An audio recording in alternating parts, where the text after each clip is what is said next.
आज शांता अपने आसपास काम करने वाले लोगों के साथ इंदिरा जी के पास बैंक से लोन लेने से संबंधित जानकारी प्राप्त करने आई है।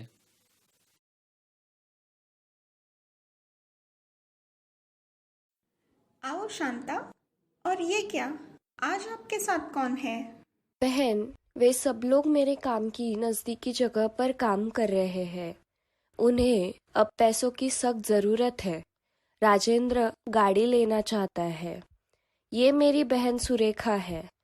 उसके घर की दीवार गिर गई है, इसलिए वह बरसात के मौसम में इसे ठीक करवाना चाहती है। छाया का भाई सब्जी का कारोबार शुरू करना चाहता है।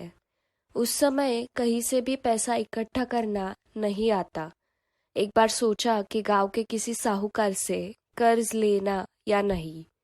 आने से पहले एक बार बहन से बात करते हैं और फिर फैसला करते हैं। हाँ हाँ, निश्चित रूप से मैं आप सभी को लोन के विषय में मार्गदर्शन करना चाहती हूँ। ज़रूरत के समय लोन लेने में कुछ गलत नहीं है। लोन आपकी समस्याओं और ज़रूरतों के लिए बैंक द्वारा प्रदान की जाने वाली एक सुविधा है और निश्चित रूप से इसका लाभ उठाया जाना चाहिए। सत्यापित करने के लिए केवल कुछ चीज़ें हैं, जैसे कि हम जिस चीज़ के लिए उधार ले रहे हैं वह आवश्यक है या नहीं। अगर आप ज्वेलरी या ट्रैवल के लिए लोन ले रहे हैं तो यह अच्छा नहीं है, क्योंकि ये चीज़ें ज़रूरतों में फिट नहीं बैठती। लेकिन अगर आपको किसी खर्च का फ़ायदा मिल रहा है तो आपको लोन ज़रूर लेना चाहिए और उसकी व्यवस्था करनी चाहिए। जैसे कि अगर आपको जाने में काफ़ी समय लगता है, अगर आपके पास इसके लिए टू व्हीलर है तो आपका समय और आपकी मेहनत बच जाती है, जिससे एक्स्ट्रा काम करके आप आमदनी बढ़ा सकते हैं। बिजनेस शुरू करने के लिए थोड़ी मदद ज़रूर लगेगी।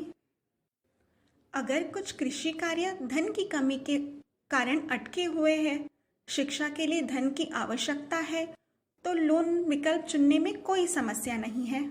हाँ बहन, मैं यह भी पूछ रहा था कि क्या मुझे बाइक खरीदने के लिए बैंक से वाहन ऋण पर विचार करना चाहिए? हाँ राजेंद्र, जाहिर है जो आपका समय बचाएगा। आप शाम को समय से घर पहुंच पाएंगे और आप कुछ अतिरिक्त काम भी कर सकते हैं। लोन लेते समय जांचने के लिए एक और बात यह है कि क्या आप अपनी आय से लोन चुका सकते हैं।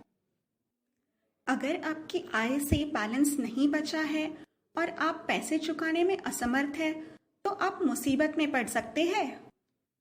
फिर ऐसा होगा कि एक लोन चुकाने के दौरान आपको दूसरा लोन लेना होगा और लोन पर ब्याज भी है, इसीलिए आप और ज़्यादा परेशानी में पड़ जाएंगे। इसका इस्तेमाल उसी चीज़ के लिए करें जिसके लिए आप लोन ले रहे हैं। जैसे कि अगर आप लोन ले रहे हैं क्योंकि आप खेती के लिए नए नए औजार लेना चाहते हैं, तो ज्वेलरी खरीदने के लिए इसका इस्तेमाल ना करें। लोन हमेशा बैंक के जरिए लेना चाहिए। अनौपचारिक साधनों जैसे रिश्तेदार, दोस्त, गांव के उदारताओं आदि से बचे। अनौपचारिक साधनों के माध्यम से लोन लेते समय कोई कानूनी रिकॉर्ड नहीं होता। लोन पर ब्याज तय नहीं होता, ये बदलता रहता है और ब्याज बैंक की तुलना में अधिक चार्ज किया जाता है। बैंक आपको उचित ब्याज दर पर कानूनी तरीके से लोन देता है। लोन देने से पहले कई चीज़ों का वेरिफिकेशन किया जाता है, इसीलिए लोन लेने में थोड़ी देरी हो सकती है। बैंक कई तरीके के लोन ऑफर करते हैं।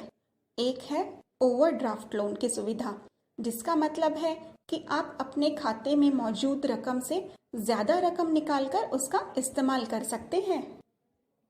Home loan, auto loan, personal loan, business loan, education loan आदि बैंक आपको आपकी ज़रूरत के हिसाब से काफ़ी लोन देता है। बैंक को लोन की मांग करते समय आपको लोन एप्लीकेशन भरना पड़ता है और कुछ केवाईसी दस्तावेज जैसे कि पहचान पत्र, निवासी गारंटी पत्र या आय का प्रमाण पत्र, ऐसे भी देना पड़ता है। यदि लोन राशि अधिक है तो पुनर्भुगतान की गारंटी के लिए कुछ चीज़ों को जमानत के रूप में रखना होगा। जब बैंक आपको लोन देता है तो उसकी रीपेमेंट प्लान उचित ईएमआई का निर्धारण करके बनाई जाती है। ईएमआई का पूरा नाम इक्वेटेड मंथली इंस्टॉलमेंट है। सीधे शब्दों में कहे तो हर महीने की लोन रीपेमेंट किस्त लोन के मूलधन, लोन की अवधि, सालाना ब्याज दर से तय की जाती है। लोन आपकी समस्याओं में मदद करता है, इसीलिए जिम्मेदारी से ईएमआई यानी लोन की किस्त समय पर ही देनी चाहिए। अब जो कहा उन्हें ध्यान में रखते हुए बैंक द्वारा दी जाने वाली लोन सुविधा का लाभ उठाएं।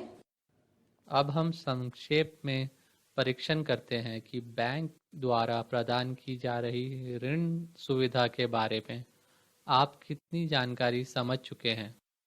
प्रश्न 1। मैंने एक व्यवसाय शुरू करने के लिए लोन लिया है, लेकिन मेरा दोस्त कहता है कि इन पैसों से घर के लिए एक एसी ले लो। क्या मुझे ये सलाह सुननी चाहिए?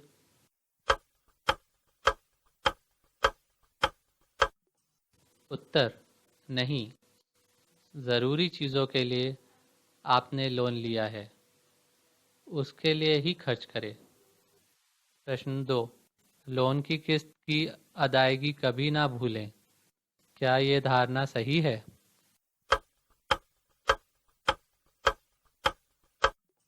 उत्तर: हाँ। लोन डेटा के आधार पर ट्रायल पूरा हो चुका है। ऊपर दिए गए 2 प्रश्नों में से कितने प्रश्नों का सही उत्तर दिया गया है? अगर आपके उत्तर सही नहीं आए हो तो इस वीडियो को दोबारा देखें। अगर आपको यह वीडियो उपयुक्त लगा हो तो कृपया हमारे YouTube चैनल को सब्सक्राइब करें और लाइक दबाएं।